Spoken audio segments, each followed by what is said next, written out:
జీవము గల దేవుని మాటలు పరిచర్యను ప్రోత్సహించండి. మీ ప్రోత్సాహాన్ని మరిన్ని వీడియోస్ కొరకు మన ఛానల్ని సబ్స్క్రైబ్ చేయడం ద్వారా తెలియపరచండి. లైక్ చేసి షేర్ చేయండి.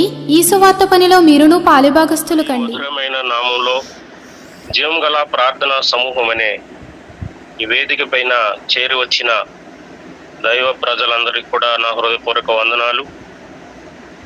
ఈ సమయాన్ని మనకి ఆయుస్సు ఆరోగ్యాన్ని పొడిగించి అనుగ్రహించిన దేవాది దేవునికి అనేకమైన కృతజ్ఞతా వందనాలు తెలియజేస్తూ ఉన్నాను. ఈ రాత్రికాల సమయంలో ప్రభు మనకు అనుగ్రహించినటువంటి అవకాశాన్ని, సమయాన్ని దేవుని కొరకు మనం వాడాలని గుర్తు చేస్తూ ఉన్నాను.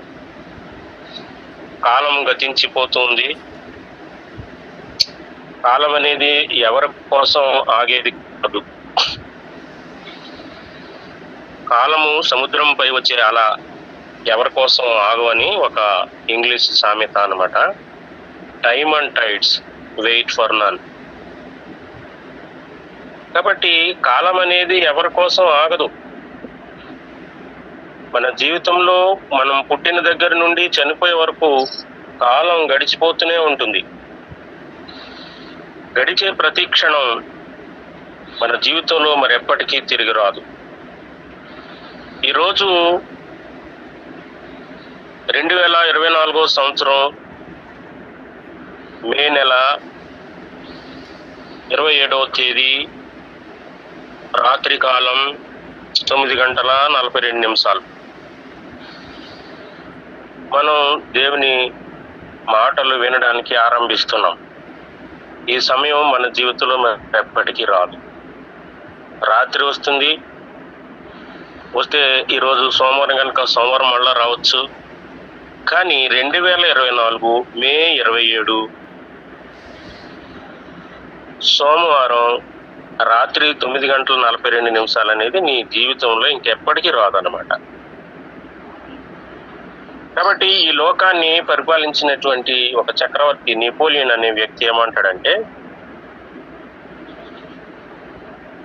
గడిచిన ఒక క్షణం 10 సంవత్సరాల్లో కూడా తిరిగి రాదు అని అంటాడు. కాబట్టి ప్రతి క్షణము కూడా మన జీవితంలో చాలా ప్రాముఖ్యమైనది. మన జీవితంలో గడిచే ఏ క్షణాన్ని ప్రభు కొరకు మనం గడిపాం, ఏ క్షణంలో ప్రభువును మహిమపరచగలిగాం, ఏ క్షణాన్ని దేవుని మహిమ కొరకు మనం గడపగలిగాం అనేది మన జీవితంలో పరిశీలన చేసుకున్నట్లయితే మన జీవితంలో వ్యర్థమైపోయినటువంటి క్షణాలు ఎన్నో ఒక్కసారి మనం గుర్తు చేసుకుంటే చాలా బాధ, విచారం మన జీవితంలో కలుగుతాయి అన్నమాట. మన జీవితంలో ప్రభువు మనకిచ్చినటువంటి సమయాన్ని అనేకమైనటువంటి వ్యర్థమైనటువంటి మాటలతోటి, వ్యర్థమైనటువంటి వివాదాలతోటి, వ్యర్థమైనటువంటి తలంపులతోటి మనకు ఉపయోగపడని, మన కుటుంబానికి ఉపయోగపడని, మన పిల్లలకు ఉపయోగపడని, మన సమాజానికి, సంఘానికి ఉపయోగపడినటువంటి క్షణాలు ఎన్నో గడిపుంటామని మనం తలుచుకుంటే చాలా పశ్చాత్తాపడవలసి ఉంటుందని. కాబట్టి దేవుడిచ్చినటువంటి ప్రతి క్షణాన్ని దేవుని సన్నిధిలో దేవుని మహిమ కొరకు మనం గడపగలిగినట్లయితే అది మనకి ఎంతో ఆశీర్వాదకరంగా ఉంటుందన్నమాట. గతంలో నానావిధ పరిచర్యలు దేవుని సంఘంలో, దేవుని రాజ్యంలో, దేవుని పరిచర్యలో దేవుడు ఆయన శిష్యులకు, ఆయన బిడ్డలకు, ఆయన అనుసరించి నడుస్తున్నటువంటి దైవ ప్రజలకు ఆయన అనుగ్రహించినటువంటి పరిచర్యలు చాలా ఉన్నాయని మనం తెలుసుకున్నాం. అందులో 8 రకాలైన పరిచర్యల గురించి గతంలో ఒక వాక్య వివరణ ద్వారా మనం నేర్చుకుని అందులో ప్రాముఖ్యమైనటువంటి 2 పరిచర్యల గురించి ఫోకస్ చేశాం. ఉపకారములు చేసే పరిచర్య, పరిపాలన చేసే పరిచర్య. దాని మీద పూర్తిగా మనం తెలుసుకోలేకపోయాం. కాబట్టి అదే 2 పరిచర్యల గురించి మనం ఈ రాత్రికాల సమయంలో కొంత వివరంగా తెలుసుకోవాలని నేను ఆశపడుతున్నాను. మీ అందరికీ అది చాలా ప్రాముఖ్యమైన అంశంగా ప్రభువు నాకు ప్రేరణ కలిగించటం కారణాన అదే 2 అంశాలని తెలుగులో అందరికి అర్థమయ్యేలాగా చెప్పాలని దేవుడు నాకు ప్రేరేపణ అనుగ్రహించాడు కనుక అదే అంశాన్ని నేను మరలా తెలుగులో మీకు పునరుద్ఘాటిస్తూ ఉన్నాను. కృపావరములు నానా విధములుగా ఉన్నవి, ఆత్మ ఒక్కడే. కొరింథీయులకు రాసిన మొదటి పత్రిక, అపోస్తలుడైన పౌలు వారు కొరింథీ సంఘానికి రాస్తూ చేసినటువంటి మొదటి పత్రిక, అధ్యాయం 12, 4వ వచనం చదువుతాను. కృపావరములు నానా విధములుగా ఉన్నవి, కానీ ఆత్మ ఒక్కడే. పరిచర్యలు నానా విధములుగా ఉన్నవి, కానీ ప్రభు ఒక్కడే. ఇక్కడ gifts of the holy spirit అంటే పరిశుద్ధాత్మ వరాలు, అంటే 9 రకాలైనటువంటి పరిశుద్ధ వరాలని దేవుని సంఘంలో సంఘ క్షేమాభివృద్ధి కోసం వాడాలని ప్రభు తనను నమ్మినటువంటి విశ్వాసులకి, తనను అనుసరిస్తున్నటువంటి శిష్యులకి ఆయన ఇచ్చాడనమాట. ఎవరైతే ప్రభు కొరకు, ప్రభు రాజ్యం కొరకు, ఆయన రాజ్యాన్ని నిర్మించడం కోసం, అనేక ఆత్మల్ని ప్రభు కొరకు సంపాదించడం కోసం, సంఘ క్షేమాభివృద్ధి కోసం ఎవరైతే పాటుపడతారో వాళ్ళకి ప్రభు ఈ లోకంలో ఉండగా, ఈ కృపాయుగంలో, సంఘయుగంలో ఆయన ఇచ్చినటువంటి వరాలన్నమాట. ఆత్మ వరాలు అనేటువంటివి 9 వరాలని ప్రభు అనుగ్రహించాడు. ఆత్మ ఫలములు వేరు, ఆత్మ వరములు వేరు. ఆత్మ ఫలాలు 9గా ఉన్నాయి, ఆత్మ వరాలు కూడా 9గా ఉన్నాయి. ఇప్పుడు మనం మాట్లాడుకునే అంశం ఏంటి అని అంటే, నేను ఆత్మ వరాల గురించి మాట్లాడట్లేదు కానీ ఆత్మ ఫలాలను గురించి మాట్లాడుతూ ఉన్నాను. ఆత్మ పరిచర్యలు, ప్రభువు మనకు అనుగ్రహించినటువంటి పరిచర్యల గురించి. ఆత్మవరాలు కాదు, ఆత్మ ఫలాలు కాదు. ఆత్మ దేవుడు ప్రభు అయిన యేసుక్రీస్తు వారు మనకు ఆయన సంఘ క్షేమాభివృద్ధి కొరకు మనకు అనుగ్రహించినటువంటి పరిచర్యల గురించి మాట్లాడుతున్నాం అన్నమాట. పరిచర్యలు నానా విధములుగా ఉన్నవి, ప్రభువు ఒక్కడే. ప్రభు అయిన యేసుక్రీస్తు అందరికీ ప్రభువు. ఒక జాతి, ఒక కులము, ఒక మతము, ఒక వర్గము, ఒక లింగము, ఒక దేశము, ఏ భేదమును లేదు. రంగు, రూపము, కులము, మతము, దేశము, ఏ భేదం లేదు. అందరికీ ప్రభువు ఆయనే. ఒక్కడే ప్రభు. గ్రహించిన వారు గ్రహిస్తున్నారు, గ్రహించలేని వారు గ్రహించలేక ప్రభువుని దూరం చేసుకుంటూ ఉన్నారు. అది వారి దురదృష్టం. అయితే ప్రభువు మాత్రం ఎవరైతే ప్రభువుని నమ్ముకున్నారో, ఎవరినైతే ప్రభు ఏర్పాటు చేసుకున్నాడో, ఎవరినైతే ప్రభు తన రక్తం చేత కొనుక్కొని తన సొత్తుగా నియమించుకున్నాడో, నిర్ణయించుకున్నాడో, ఆయన కొనుక్కున్నాడో, ఎవరికైతే ఆయన తన ఆత్మ ముద్రని వేశాడో, వీరు నా ప్రజలు అని ఈ లోకం నుంచి ఎవరినైతే ప్రత్యేకించుకున్నాడో వారిలో ప్రతి ఒక్కరిని మాత్రం దేవుడు లెక్క అడుగుతాడు. ఆ లెక్క గురించి మనం ఒకసారి తలాంతులు ప్రసంగంలో నేర్చుకున్నాం. అన్ని విషయాల్లోనూ ఆయన లెక్క అడుగుతాడు. దేవుడు ఏమని చెప్పాడనంటే, దుష్టుడు తన దుష్టత్వంలో బ్రతుకుతూ ఆ విధంగానే చనిపోవడా నాకు ఇష్టం లేదు. కానీ నీవు ఒక దుష్టిని వెళ్ళి అతని దుష్టక్రియలను, అన్న దుష్టత్వాన్ని గురించి అతన్ని హెచ్చరించి అతని నా వైపుకు తిప్పుట ద్వారా అతడు తన దుష్ట ప్రవర్తనను మానుకొని నిత్య జీవానికి వారసుడైతే నేను ఎంతో సంతోషిస్తాను. నేను నిన్ను మెచ్చుకుంటాను. బలా నమ్మకమైన దాసుడా, నీవు నా కొరకు మంచి పని చేశావు కాబట్టి నిన్ను ఇంకా కొన్ని మంచి పనుల మీద అధిపతినిగా, అధికారినిగా నియమిస్తాను.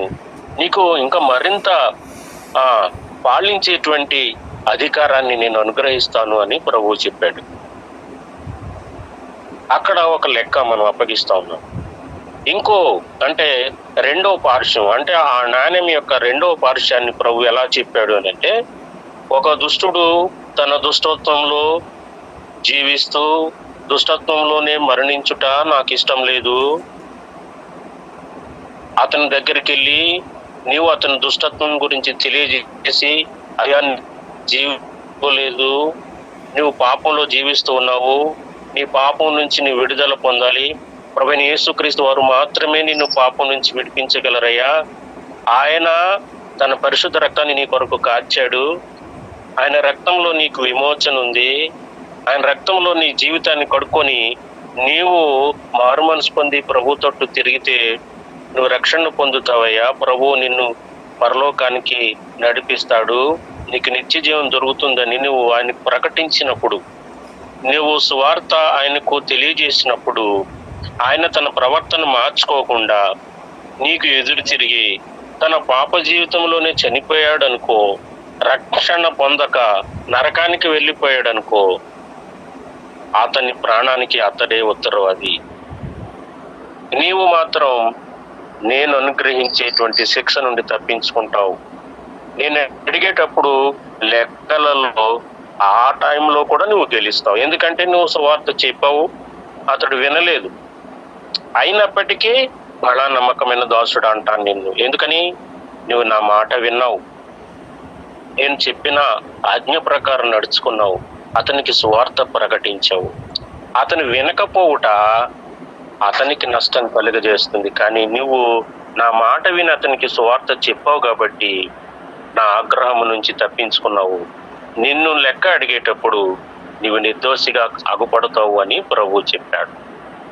కాబట్టి ఈ భూమిపైన జీవిస్తూ ప్రభుని శిష్యులముగా ప్రభు ముద్రతో మనం ఉన్నప్పుడు, ప్రభు తన రక్తం చేత మనం కొని ఆయన స్వాస్థ్యంగా మనం బ్రతుకుతున్నప్పుడు, మనకు దొరికిన ప్రతి క్షణాన ఇతరులకు, దేవుని ఎరుగని ప్రజలకు సువార్త చెప్పవలసిన బాధ్యత, ప్రభు దగ్గరికి నడిపించవలసిన బాధ్యత ప్రతి విశ్వాసి పైన ఉంది. నేను ఇక్కడ మాట్లాడేది దైవజనుల గురించి కాదు, దైవజనులకు రెండంతల బాధ్యత ఉంది. వారు అదే పని మీద తమను తాము ప్రతిష్ఠించుకున్నారు గనక, ప్రభు వారిని ఆ పని నిమిత్తం పిలుచుకున్నాడు గనక ఖచ్చితంగా సువార్త ప్రకటించవలసిన భారము, బాధ్యత దైవజనులకు ఉంది. అలాగని విశ్వాసులకు లేదని మాత్రము కాదు. ప్రభువైన యేసుక్రీస్తు వారు ఏమని చెప్పారంటే, ఎవడైనా నా శిష్యుడు ఆగుపడి నా శిష్యుడుగా ఉండాలని అనుకుంటే గనక వారు సర్వ సృష్టికి వెళ్ళి సువార్త ప్రకటించండి, సమస్త జనులను నాకు శిష్యులనుగా చేయండి అని చెప్పారు. కాబట్టి ఆ బాధ్యత మనందరిపైన ఉంది. కాబట్టి పరిచర్యలలో దేవుని వాక్యాన్ని ప్రకటించటం, సువార్త బోధించటం, ఈ ఒక్క పరిచర్యగా భావిస్తున్నటువంటి పరిస్థితులు నేటి సమాజంలో కొనసాగుతూ ఉన్నాయి. అయితే దేవుని వాక్యాన్ని ప్రకటించడం ఒక్కటే పరిచర్య కాదు, కానీ దేవుడు నానా విధములైన పరిచర్యల్ని దేవుని సంఘ క్షేమాభివృద్ధి కొరకు దేవుడిచ్చినట్లుగా మనం పరిశుద్ధ గ్రంథంలో చూస్తా ఉన్నాం. కాబట్టి నేటి అవగాహన కొరకు మనం చాలా మంది ఏం చేస్తున్నాము అని అంటే, ఆ దేవుని వాక్యాన్ని ప్రకటించడం ఒకటే దేవుని పరిచర్యగా భావిస్తూ ఎక్కువ ప్రాధాన్యత వాక్య ప్రకటన కొరకు ఇస్తూ ఉన్నాము. అయితే వాక్యాన్ని ప్రకటించటం, ఆత్మలను ప్రభు కొరకు సంపాదించటం అనేది చాలా శ్రేష్టమైన సంగతి.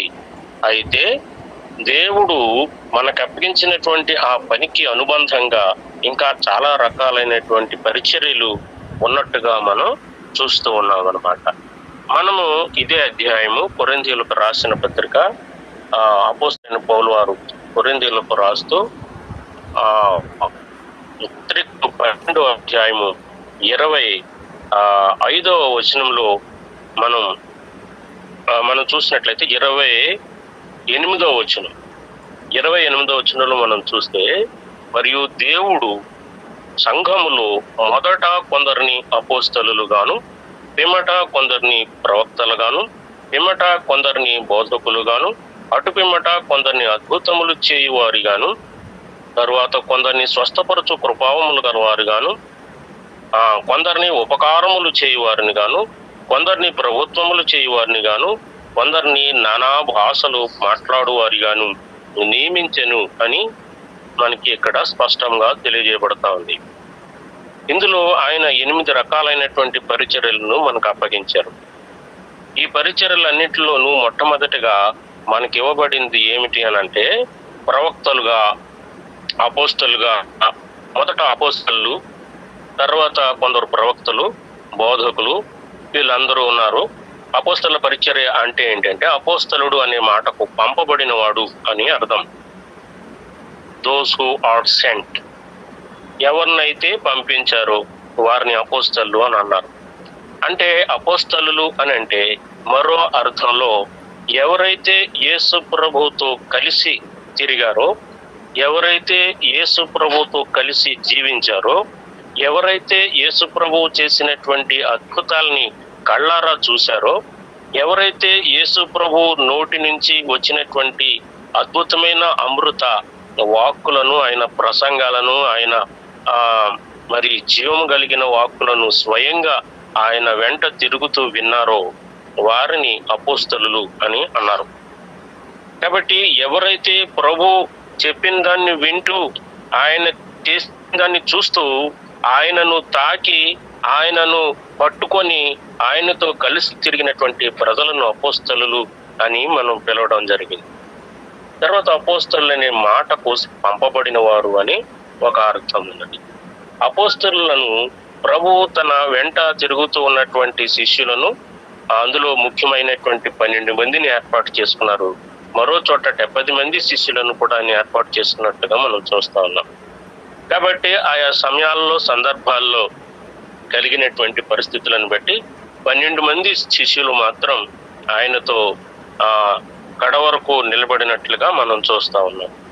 కాబట్టి ఈ 12 మంది శిష్యుల్లో ఆయనను సిలువకు అప్పగించిన ఇస్కరియోతు యూదా కూడా ఉన్నాడు. ఎవరినైతే ఆయన సేవ కొరకు పంపించాడో ఆ సేవకు పంపించినటువంటి వ్యక్తుల్లో ఇస్కరియోతు యూదా ఉన్నాడు. అతడు కూడా అద్భుతాలు చేశాడు, ప్రసంగాలు చేశాడు.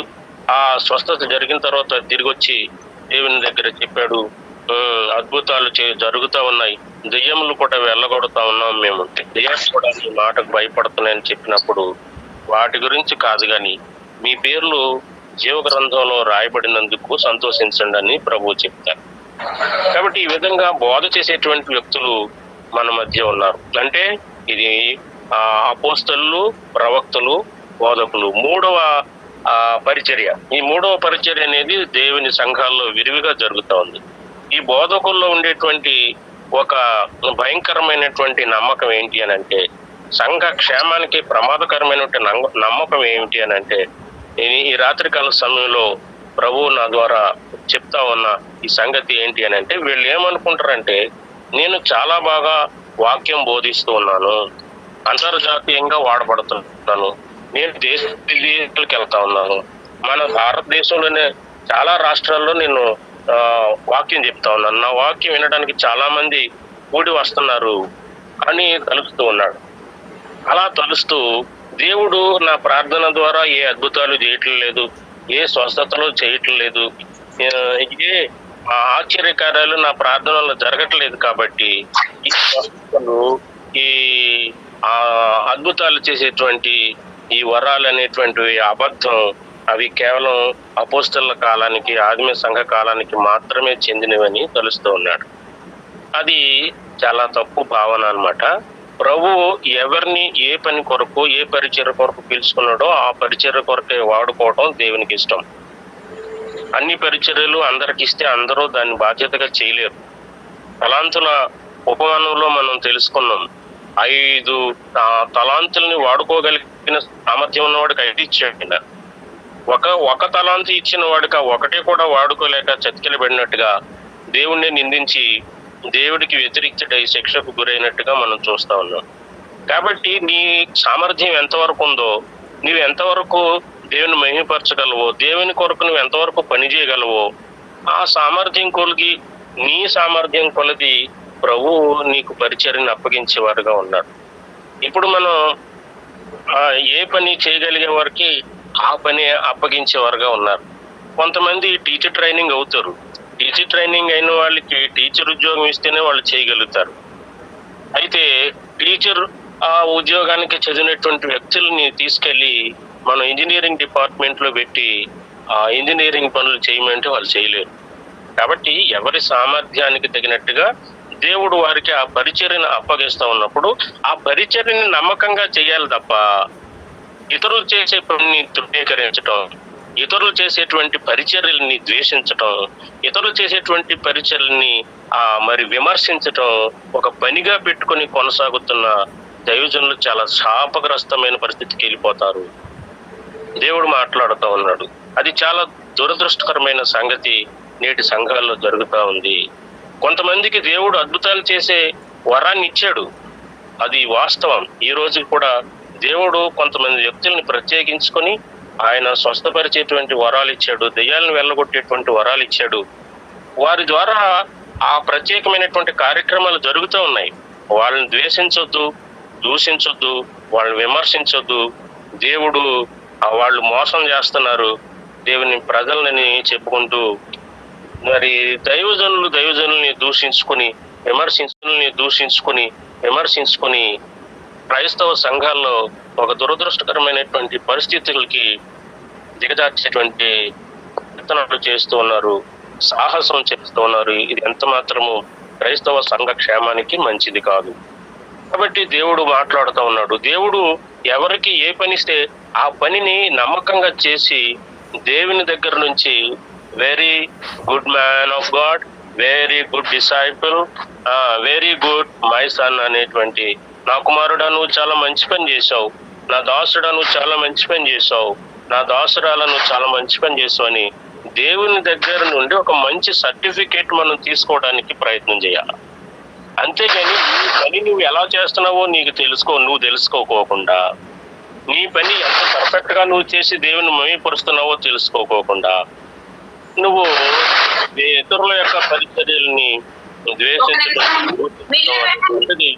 ఎంత మాత్రం అది సంఘానికి క్షేమం కాదు, ఆ పరిస్థితి కూడా కాదు అనే సంగతి ఈ రాత్రికాల సమయంలో ప్రభువు మనల్ని హెచ్చరిస్తూ ఉన్నాడు. మీ దృష్టిలో ఎవరైనా ఇటువంటి దేవుని దాసులు కనిపిస్తే గనక ఖచ్చితంగా వాళ్ళని దయచేసి హెచ్చరించండి, వార్న్ చేయండి. అయ్యా మీకు ఇది తగదు, మీరు దైవజనులు దేవుని పని చేస్తా ఉన్నారు, ఇతరులను దూషించటం, ఇతర దైవజనుల్ని ఈ విధంగా విమర్శించటం అనేది మంచిది కాదు, ఇది సంఘానికి క్షేమం కాదని ఎవరైనా వాళ్ళని హెచ్చరించవచ్చు. దేవుడు అందుకు మీకు తగిన ఆశీర్వాదాన్ని ఇస్తాడని ఈ రాత్రికాల సమయంలో ప్రభువు నామములో మీకు గుర్తు చేస్తూ ఉన్నాను. కాబట్టి స్వస్థపరిచే వాళ్ళు స్వస్థత కార్యక్రమాలు చేస్తారు, వాళ్ళని దయచేసి విమర్శించొద్దు. ఎవరి ప్రార్థన ద్వారా అయితే దేవుడు అద్భుతాలు చేస్తున్నాడో వారిని ఇంకా మనం ప్రభు సన్నిధులు ఎత్తిపట్టుకుని, అయ్యా ఇది సంఘంలో దుర్వినియోగం అవ్వకూడదు, వీరు ధనాశకు లోబడి ఈ యొక్క స్వస్థత వరాలని ధనం సంపాదించు కొరకు వినియోగించుకోకుండా ఉచితంగా పొందారు కనుక ఉచితంగా ఇచ్చేలాగా వారిని సరైన పద్ధతిలో వాడుకునేలాగా కరువు చూపించండి నాయన అని వారి కొరకు మనం ప్రార్థించవలసిన బాధ్యత కలిగిన వారమై ఉన్నాం. అంతేగాని వాళ్ళని విమర్శించి దేవుని పనిలో దేవుడు ఒక అద్భుతమైనటువంటి విధానంలో వాళ్ళని వాడుకుంటున్నప్పుడు వాళ్ళని నిరుత్సాహపరిచి వాళ్ళని కన్నీటికి గురి చేసి మరి ఆ విధంగా మనం దుఃఖ పెట్టకూడదు. చాలా మంది దినకరన్ గారు ఉన్నటువంటి కాలంలో దినకరన్ గారి మీటింగులు అద్భుతంగా జరుగుతూ ఉండే అనేక మంది పశ్చాత్తాపడి తమ పాపాలను ఒప్పుకొని ఆ దేవుని సన్నిధిలో మరి మారు మనసు పొందినటువంటి సంగతులు నేను చూశాను. చాలా మీటింగ్స్ కి నేను కూడా వెళ్ళాను. అయితే మనకి దేవుడు స్వస్థత ఇవ్వనంత మాత్రాన ఇతరులు స్వస్థపడట్లేదని మనం అనుకోకూడదు. కాబట్టి మన ప్రార్థన వల్ల దేవుడు ఏదో ఎవరికో మేలు చేయట్లేదని అయినంత మాత్రాన దేవుడు వారి ప్రార్థన ద్వారా అద్భుతాలు చేసేదాన్ని కూడా ఫేకు, వాళ్ళు ముందుగానే వాళ్ళ విషయాలన్నీ తెలుసుకొని వాళ్ళు ఆ విధంగా చేస్తున్నారు. ఈ రకాలైనటువంటి విమర్శలు బయట వాళ్ళు కాదు, సంఘంలో ఉన్న వాళ్ళే చేశారు. ఇంకా దూరం వెళుతూ బ్రదర్ జీజస్ జనకరన్ ఆయన సాతాను అని పిలిచిన వాళ్ళు కూడా ఉన్నారు. అది చాలా దుర్మార్గం. ఆయన దేవుని ఆత్మ చేత నింపబడిన వ్యక్తి. ఆయన పరిశుద్ధాత్మను పొందుకోవడం కోసం 9 వారాల పరిశుద్ధాత్మ అభిషేకాన్ని తీసుకోవడం కోసం 7 సంవత్సరాలు కంటిన్యూస్ గా ప్రార్థించి ఆ వరాన్ని సంపాదించుకునేటువంటి దైవజనులు ఆయన నేను మొదటి నుంచి నాకు తెలిసిన పరిచయం అయిన దగ్గర నుండి నేను రేడియో వర్తమానాలు వినే దగ్గర నుండి కూడా ఆయన అనుసరించి ఆయన మ్యాగజైన్స్ చదువుతూ ఉండేవాడిని, రేడియో టీవీ కార్యక్రమాలు కూడా రెగ్యులర్ గా చూస్తూ ఉండేవాడిని. ఆయన ఇప్పుడు ప్రభువు సన్నిధిలో ఉన్నారు. ఆయనకు పొందినటువంటి పరలోక దర్శనాలను మనం చూసినట్టయితే మనం చాలా ఆశ్చర్యపోతాం. అనేకమైనటువంటి ప్రత్యక్షతలు, అపోస్తలుడైన పౌలు గారు పొందినటువంటి ప్రత్యక్షతల వంటి ప్రత్యక్షతల్ని ఆయన పొందుకున్నటువంటి అదృష్టవంతుడైనటువంటి గొప్ప దైవజనుడు ఆయన. కాబట్టి అటువంటి దైవజనుల్ని దేవుడు ఈ భూమి మీద ఉంచినందుకు, అటువంటి అద్భుత శక్తినిచ్చి తన సేవలో వాడుకుంటున్నందుకు మనం సంతోషించవలసింది పోయి, అటువంటి వాళ్ళని చూసి అసూయపడి, అటువంటి వరాలు మనకు లేవు కాబట్టి నేను పెద్ద ప్రసంగికుడిని, ప్రపంచం అంతా తిరిగి వాక్యాలు మాట్లాడుతున్నాను, బోధలు చేస్తున్నాను కాబట్టి, నాకు స్వస్థ వరం లేదు కాబట్టి, నాకు అద్భుతాలు చేసే వరం లేదు కాబట్టి మిగతా వాళ్ళందరూ ఫేక్, వాళ్ళు దేవుని ప్రజలు మోసం చేస్తారు, ఈ రకంగా మాట్లాడేటువంటి దైవజనులకి గట్టిగా బుద్ధి చెప్పవలసినటువంటి బాధ్యత సంఘాలపైన, ఇతర దైవజనులపైన ఉందని ఈ రాత్రికాల సమయంలో ప్రభు నామాన్ని బట్టి మీకు తెలియజేస్తా ఉన్నాను. కాబట్టి ఇప్పుడు మనం 10:06 అయింది. కాబట్టి ఇంకా నేను కొన్ని నిమిషాలని నేను తీసుకుంటున్నాను. దయచేసి అందరూ కూడా మ్యూట్ లో ఉండవలసిందిగా కోరుతున్నాను. ఎవరు కూడా స్పందించవద్దు, ఎవరు కూడా శబ్దం చేయొద్దు. ఇంకా 2 నిమిషాలు నేను ఎక్స్ట్రా తీసుకుంటున్నాను, ఏమనుకోవద్దు. కాబట్టి అసలైనటువంటి ఈ పరిచర్యల గురించి ఇప్పుడు మనం ఫోకస్ లోకి వస్తా ఉన్నాం. అంటే ఆ హెచ్చరికలు ఖచ్చితంగా సంఘానికి అందాలి కాబట్టి, దేవుని నామంలో ఆ హెచ్చరికలు దేవుని ప్రజలకు వెళ్ళాలి కాబట్టి నేను వాటిని ఖండితంగా చెప్పాల్సి వచ్చింది చెప్తున్నా. ఇప్పుడు మనం ఉపకారములు చేసేటువంటి పరిచర్యలు పొందినటువంటి వారిని గురించి మనం మాట్లాడినప్పుడు, ఉపకారం చేయడం కూడా దేవుడిచ్చినటువంటి పరిచర్య. ఇప్పుడు ఎవరైనా నిన్ను అప్పు అడగటానికో లేకపోతే సహాయం చేయడానికో వచ్చినప్పుడు క్రైస్తవులై ఉండి కూడా వాళ్ళకి ముఖం తిప్పుకొని నువ్వు సహాయం కలిగే స్థితిలో ఉండి, నువ్వు సహాయం చేయగలిగే స్థితిలో ఉండి వారికి సహాయం చేయలేకపోతే అది నీకు ప్రమాదము, శాపము అని దేవుని వాక్యం హెచ్చరిస్తా ఉంది. ఆ వచనాలన్నీ ఇప్పుడు మనం తీసుకుంటే మీకు టైం సరిపోదు కాబట్టి నేను మామూలుగా చెప్తున్నాను. నిన్ను అప్పు అడుగుగోరు వారి యొద్ద నుండి నీ ముఖం త్రిప్పుకోవద్దు అని అన్నాడు. అంటే ఇప్పుడు నువ్వు ఒకరికి అప్పు ఇవ్వగలిగే స్థితిలో ఉండి, ఫైనాన్షియల్ గా ఒకరికి సహాయం చేయగలిగే స్థితిలో ఉండి, నీ సహోదరుడు వచ్చి అడిగినప్పుడు నీ దగ్గర ఉండి కూడా లేదయ్యా అని ఆయన వెనక తిరిగి పంపించేస్తావు. లేకపోతే నువ్వు ఏదో రకంగా వాళ్ళకి ఉపకారం చేయగలిగే పరిస్థితి, కనీసం మాట సహాయమైనా చేయగలిగే పరిస్థితిలో ఉన్నప్పుడు ఎదుటివాడు వచ్చి నీ సహాయం కోరినప్పుడు నువ్వేం చేస్తావంటే నీ ముఖం తిప్పుకొని వాడికి సహాయం చేయకుండా వెళ్ళిపోతా ఉంటావు.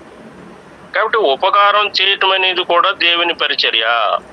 ఎవడైనా ఆ విధంగా సహాయం చేస్తా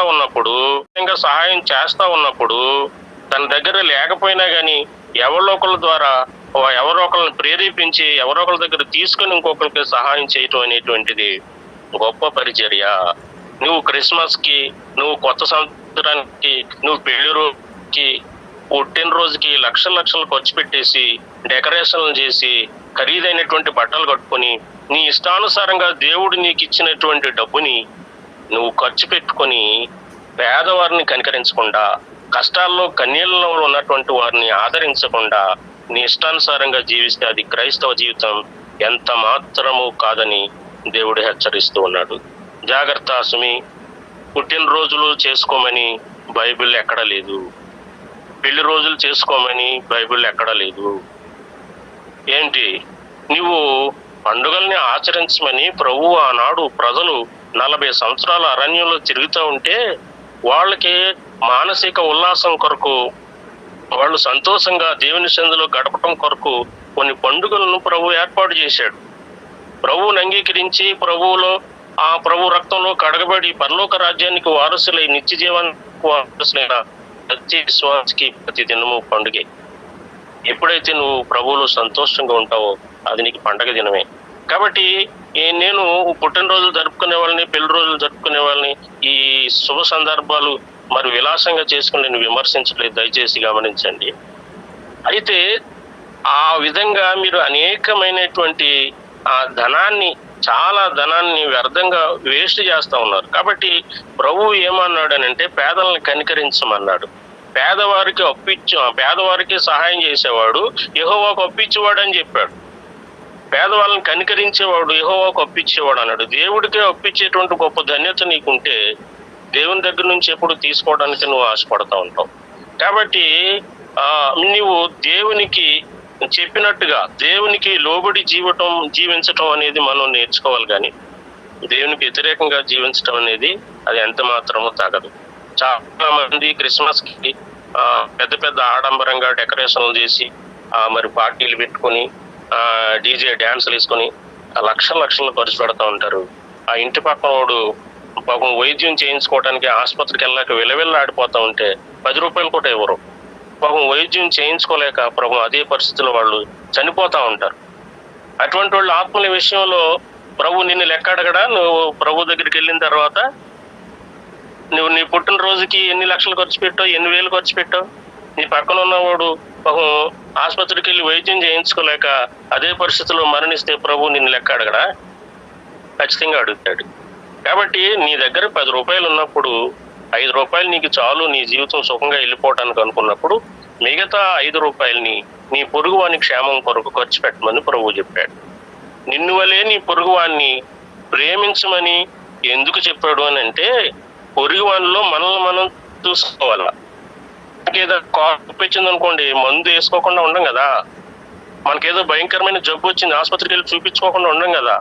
ఆలస్యం అయితే చచ్చిపోతామని భయం, మనం చచ్చిపోతామని భయం. మనం చచ్చిపోతే మనకు చాలా నష్టం కదా. అలాగే ఇతరులలో కూడా మనల్ని మనం చూసుకోవాలి. మనకి ఏదన్నా ప్రమాదం వచ్చినప్పుడు మనం ఎంత ఫీల్ అవుతాం, ఎంత బాధపడతామో, ఇతరులకు అది వచ్చినప్పుడు కూడా వాళ్ళలో మనం చూసుకొని వాళ్ళను కూడా ఆ విధంగా ఆదుకోవాలని ప్రభువు చెప్పాడు. ఇది యేసుక్రీస్తు మనస్సు. కాబట్టి క్రీస్తు యేసుకు కలిగిన ఈ మనస్సు మీరును కలిగి ఉండుడి. ప్రభువు ఎంతో పరలోకంలో 24 గంటలు పరిశుద్ధుడని ఘనపరుచుకునేటువంటి కోటాను కోట్ల దూతలతోటి ఆయన పొగడబడుతూ అసలు ఎంతో అద్భుతమైనటువంటి స్థుతులు అందుకునేటువంటి అటువంటి పరిస్థితిని వదులుకొని నీ కోసం నా కోసం వ్యక్తినిగా, పేదవాణిగా, దరిద్రునిగా, నిన్ను ధనవంతుని చేయడం కోసం ఆయన దరిద్రుడయ్యాడు. నిన్ను పరిశుద్ధిని చేయడం కోసం ఆయన పాపంగా మార్చిపెట్టాడు. నిన్ను పరలోకం చేర్చడం కోసం ఆయన నరకానికి వెళ్ళి ఆ చెరగా పట్టుకొని వచ్చి ఆ పాప శిక్షను ఆయన మీద వేసుకొని పాపం ఆయన తన నిర్దోషి అయ్యుండి, ఏ పాపం లేనివాడు అయ్యుండి, నీ పాపం కోసం నా పాపం కోసం ఆఖరి భక్తి వరకు కూడా శిలువలో రక్తం కార్చి ఆయన త్యాగం చేస్తే మనం చేసేది ఏంటి? నాకున్న ఉద్యోగం నా ప్రభు ఇచ్చింది, లేకపోతే నేను పొందలేను. చాలా మంది నాతో పాటు చదివిన వాళ్ళు కానీ, నాకు ముందు చదివిన వాళ్ళు, నా తర్వాత చదివిన వాళ్ళు కానీ ఈ రోజుకి కూడా ఉద్యోగం లేకుండా చాలా మంది ఉన్నారు. కాబట్టి మనం అనుకుంటాం మనం కష్టపడి ఉద్యోగం చేస్తున్నాం కాబట్టి మనం డబ్బులు వచ్చి మన ఇష్టానుసారంగా ఖర్చు పెట్టుకుంటామని మనం అనుకుంటాం. చాలా మంది అలాగే అనుకుంటారు.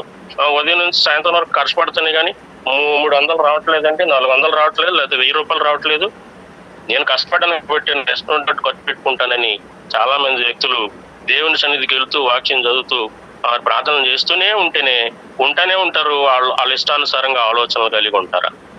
కాబట్టి ఏది ఇచ్చినా ప్రభు ఇది ఇస్తే తప్ప నువ్వేది పొందలేవు. నీకున్నదంతా కూడా ప్రభు ఇచ్చిందే. కాబట్టి అది మాత్రం నువ్వు గుర్తుపెట్టుకోవాలా.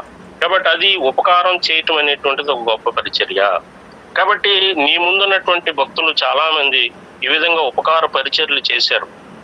జార్జ్ ముల్లర్ గురించి మనం చెప్పుకున్నాం. ఆయన రోజుకి 3000 ప్రార్థనలు చేస్తే 3000 ప్రార్థనలకి దేవుడు 3000 జవాబులు ఇచ్చేవాడంట.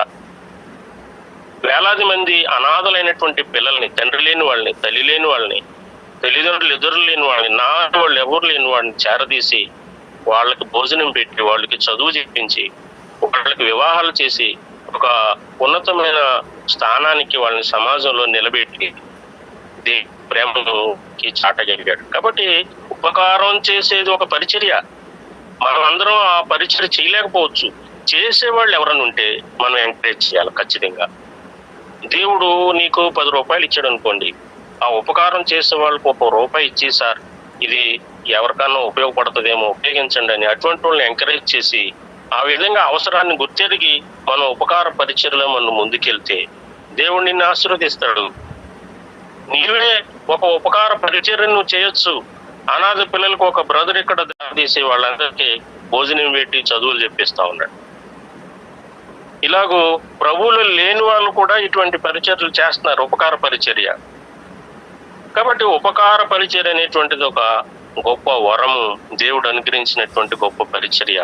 కాబట్టి దయచేసి దేవుని ప్రజలైనటువంటి వారు, దేవుడు మిమ్మల్ని ఎవరైనా ప్రేరేపించి విధమైన ఏమని మిమ్మల్ని దేవుడు అడిగినట్టయితే తప్పనిసరిగా అటువంటి పరిచర్యలో మీరు ముందుకు కొనసాగవచ్చు. ఆ విధంగా మీరు ఎవరికైతే ఉపకారం చేశారో వారందరినీ ప్రభు కొరకు సంపాదించుకోవచ్చు. తర్వాత కొందరిని ప్రభుత్వములు చేయువారిని గాను. ఇవి రెండే ఈ రోజు మన టాపిక్. ప్రభుత్వాలు చేసేవారు. ఇప్పుడు ఈ రోజున చాలా మంది దైవజనులు ఆత్మల సంపాదన కొరకు, రక్షణ కొరకు ప్రసంగాలు చేస్తూ చాలా మంది ప్రజల్ని ప్రభువులోకి తీసుకుని వస్తున్నారు. చాలా సంతోషం. దేవుడు వారందరినీ నూరంతల దేవునితో నిండువారులుగా దీవించాలని, ఆయన రాకడ వరకు ఆ పరిచర్యలో దేవుడు వారిని వాడుకోవాలని నేను మనస్ఫూర్తిగా ప్రార్థన చేస్తూ ఉన్నాను, కోరుతూ ఉన్నాను. అయితే రక్షణ పొంది ప్రభు సంఘంలోనికి వచ్చినటువంటి ప్రజలకు స్థిరత్వం అనేది, సంరక్షణ అనేటువంటిది, భద్రత అనేటువంటిది కల్పించవలసిన బాధ్యత ఈ బోధకులపైన, సంఘస్థులపైన, సంఘ పెద్దలపైన ఖచ్చితంగా ఉంది. ఎందుకనంటే సంఘంలో ఉన్నటువంటి ప్రజలు, సంఘ కాపరులు మరి ప్రభు పని చేస్తూ ఉన్నప్పుడు దుష్టుడు వారి మీద కన్నేసి వారిని చెడగొట్టాలని ఆ మందను మరి కాపరిని కొట్టినట్లయితే మంద చెదిరిపోతుంది అనేటువంటి ఉద్దేశం వాళ్ళకు ఉంది కనుక కానీ కాపరిని కొడతా ఉన్నారు. తర్వాత ఆ బంద చెదిరిపోతా ఉంది, సంఘాలని చెరుపుతా ఉన్నారు, గుడులను, చర్చిలను పడగొట్టేస్తూ ఉన్నారు. కాబట్టి వీటన్నిటి నుంచి కాపాడుకోవాల్సినటువంటి బాధ్యత మన మీద ఉంది. ప్రభువుకి మనం ప్రార్థన చేస్తూ ఉన్నాం. ప్రార్థన చేస్తూ ఉన్నప్పుడు ప్రభు ఆకాశపు వాకిళ్లని విప్పేసి బియ్యం బస్తాలని, నూనె డబ్బాలని ఆయన కురిపించడం. కాబట్టి చదువుకుంటున్నాం, ఎందుకు చదువుకుంటున్నాం? ఉద్యోగం వస్తుందనే కదా. చదువుకునేటప్పుడు మరి ఎందుకు చదువుకుంటున్నాం? చదువుకోవడం మానేసేసి, ఉద్యోగాలు చేయడం మానేసేసి ప్రభువే మనం పోషిస్తాడు ఏదో రకంగా అని మనం ఎదురు చూడటం లేదు కదా. మనం ఈ పనికి వెళ్ళకోకుండా ఇంటి దగ్గర కూర్చుని ఉంటే ప్రభువే ఆకాశపు వాకిళ్లను విప్పేసి వర్షం కురిపించినట్లుగా మన మీద డబ్బుల్ని, కావలసిన బట్టల్ని కురిపించుతాడని మనం ఆశించవచ్చు కదా. ఆ విధంగా చేయట్లేదుగా. మనం ఈ లోకంలో బ్రతుకుతూ ఉన్నామని అంటే మన పని మనం చేయాలని. సోమరిపోతులంటే దేవుడికి అసలు ఇష్టం ఉండదు. కాబట్టి మన ప్రయత్నం మనం చేస్తూ మన ప్రయత్నాన్ని ఆశీర్వదించమని, మన పనిని దీవించమని, మన పని ద్వారా వచ్చేటువంటి ఫలితాన్ని, మంచి ఫలితాన్ని, ఫలాన్ని దేవుడు ఇవ్వాలని మనం నిత్యము ప్రార్థన చేస్తూ ఉంటాం. కాబట్టి సంఘంలోకి వచ్చినటువంటి ప్రజలకి దేవుని కాపుదల ఉండాలి అంటే గనక ప్రభుత్వం చేసేటువంటి, పరిపాలన చేసేటువంటి పరిచర్యను కూడా క్రైస్తవులు చేయవలసి ఉంది. ఎందుకనంటే ఈ రోజుల్లో ఈ పరిపాలన చేసేటువంటి, ప్రభుత్వాలు చేసేటువంటి పరిచర్య కొరవడింది. ఈ క్రైస్తవుల్లో అవగాహన లేకపోవటం వలన ఈ పరిచర్యకి ఎవరు ముందుకు రాక చట్టసభల్లో ఈ రోజున పార్లమెంట్లో కానీ, అసెంబ్లీలో కానీ క్రైస్తవ ప్రాతినిధ్యం అనేటువంటిది లేకుండా పోయింది. క్రైస్తవుల సమస్యల గురించి కానీ, క్రైస్తవుల అవసరాల గురించి కానీ, క్రైస్తవుల ఇబ్బందుల గురించి కానీ ఎవరు కూడా అక్కడ ప్రస్తావించకపోవటం, ప్రభుత్వపు దృష్టికి వెళ్ళకపోవటం, వీరికి ఏ విధమైనటువంటి సంరక్షణ, భద్రత లేకపోవటం అనేది ఈ రోజున మనం స్పష్టంగా చూస్తూ ఉన్నాం.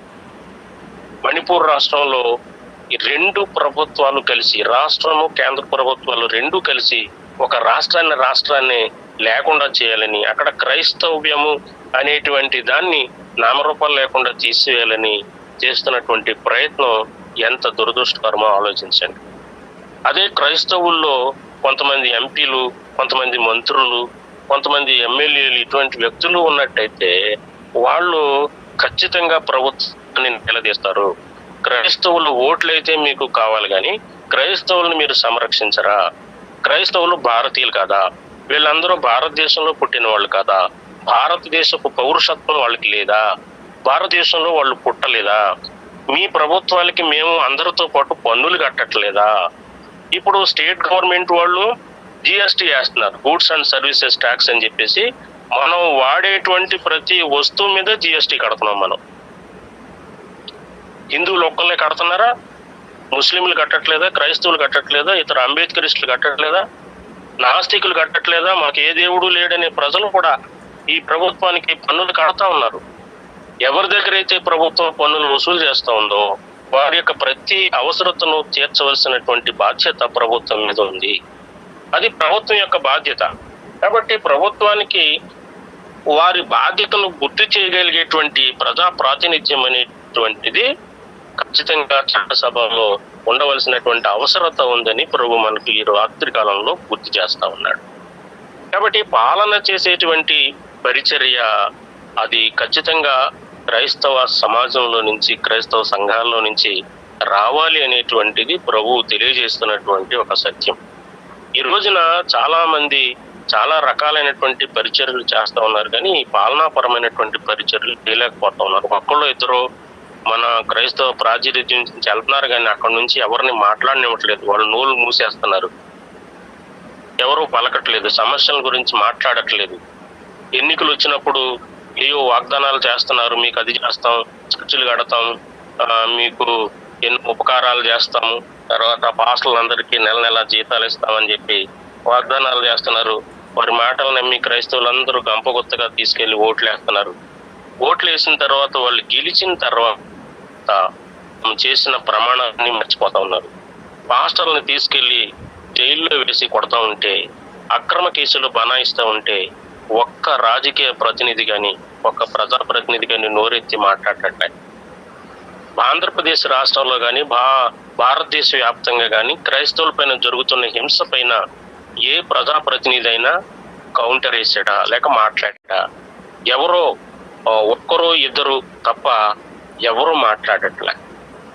క్రైస్తవుల క్షేమాన్ని గురించి కానీ, వారి హక్కుల గురించి కానీ ఎవరు మాట్లాడిన వారు కనిపించట్లేదు. కాబట్టి మన ప్రజల్లో నుంచే, క్రైస్తవ ప్రజల్లో నుంచే, క్రైస్తవ మరి సంఘాల్లో నుంచే కొంతమంది వ్యక్తులు మంత్రులు గాను, కొంతమంది వ్యక్తులు పార్లమెంట్ సభ్యులు గాను, కొంతమంది వ్యక్తులు శాసనసభ సభ్యులు గాను ఎన్నిక కాబడి చట్టసభల్లో నిలబడినట్లయితే ఖచ్చితంగా ప్రభుత్వాలు క్రైస్తవులను చూసి వణుకుతాయి, వారి అవసరాలను ఖచ్చితంగా తీర్చగలుగుతాయి.